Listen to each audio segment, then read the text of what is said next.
Hi everyone, how are you? I hope blessing of God you are all fine now. I come back with a new class. আজকে আমরা ইংরেজি থেকে Bangla translation নিয়ে আলোচনা করছি। তাহলে দেখো, প্রথমে আমি কয়েকটা বাক্য নিয়েছি।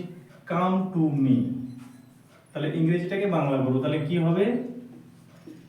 কাম টু মি, আমার কাছে এসো। প্লিজ কাম টু মি, তাহলে প্লিজ যখন করব তখন আমার রিকোয়েস্ট করা বোঝাবে, দয়া করে আমার কাছে এসো।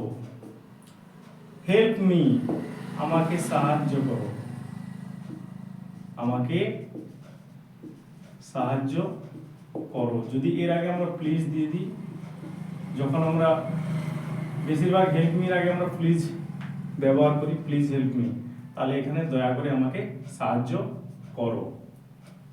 নেক্সট দেখো, সিট বিসাইড মি, আমার পাশে বসো। সিট বাই মি, আমার কাছে বসো, প্রায় সেম আছে আর কি, এটাই লিখতে পারো। He has none to help him beside you. He has none মানে তার কেউ নেই, হেল্প মানে সাহায্য করা, টু হেল্প হিম মানে তাকে সাহায্য করার আর কেউ নেই, বিসাইড ইউ মানে তুমি ছাড়া। তাহলে তুমি ছাড়া তাকে সাহায্য করার আর কেউ নেই। There is a tree beside the river. নদীর পাশে একটি গাছ, গাছ এখানে ইজটা হয় না, এখানে মানে আছে আর কি, একটি গাছ আছে, এখানে আছে এটার মানে হয় আর কি, নদীর পাশে একটি গাছ আছে।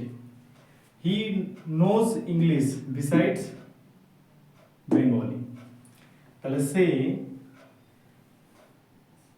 বা তিনি